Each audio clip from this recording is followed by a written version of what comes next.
తిరుమల శ్రీవారిని పలువురు ఆంధ్రప్రదేశ్ ఎమ్మెల్యేలు దర్శించుకున్నారు.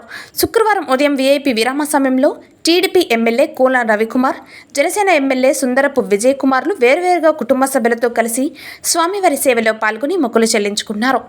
దర్శన అనంతరం రంగనాయకుల మండపంలో వేద పండితులు వేద ఆశీర్వచనం అందించగా ఆలయ అధికారులు శ్రీవారి తీర్థ ప్రసాదాలు అందజేసి పట్టు వస్త్రంతో సత్కరించారు. ఆలయం వెలుపల కోన రవికుమార్ మీడియాతో మాట్లాడుతూ పరదాల చాటున సాగిన పాలనను దించి ప్రజాపాలనకు అధికారం ప్రజలు ఇచ్చారని అన్నారు. రాష్ట్ర ప్రజలకు మంచి జరగాలని ప్రార్థించామని తెలిపారు. నా భూతో నా భవిష్యత్ అనే రీతిలో చంద్రబాబు పాలన ఉంటుందన్నారు.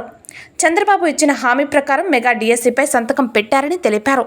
పేదల ఆకలి తీర్చడం కోసం అన్నా క్యాంటీన్లు ప్రారంభిస్తామన్నారు. ల్యాండ్ టైటిలింగ్ యాక్ట్ రద్దు చేస్తూ చంద్రబాబు సంతకం పెట్టారని పేర్కొన్నారు. జూలై నెల నుంచే 4,000 రూపాయల పెన్షన్ ఇవ్వనున్నామని తెలిపారు.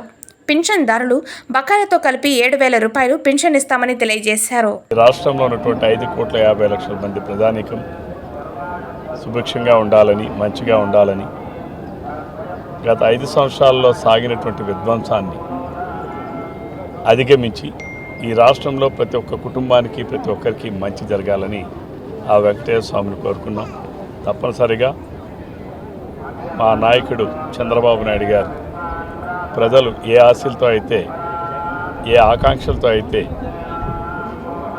భవిష్యత్తులో కూడా ఇటువంటి తీర్పు వస్తుందో రాదో అనేటట్టుగా నభూతో నా భవిష్యత్ అనేటటువంటి స్థితిలో అద్భుతమైనటువంటి విజయాన్ని అందించినటువంటి పరిస్థితుల్లో ప్రజల ఆకాంక్షలు నెరవేరుస్తామని చంద్రబాబు నాయుడు గారు అది నిన్నటి నుంచే తొలి అడుగు పడిందని, ఏదైతే మొట్టమొదటిగా చెప్పామో మెగా డిఎస్సి నిర్వహిస్తామని మొట్టమొదటి సంతకం ఈ రాష్ట్రంలో చదువుకున్న నిరుద్యోగుల కోసం, అలానే ఈ రాష్ట్రంలో ఉన్నటువంటి ఎంతోమంది పేదల ఆకలి తీర్చడం కోసం అన్నా క్యాంటీన్లు ప్రారంభించడం, అలానే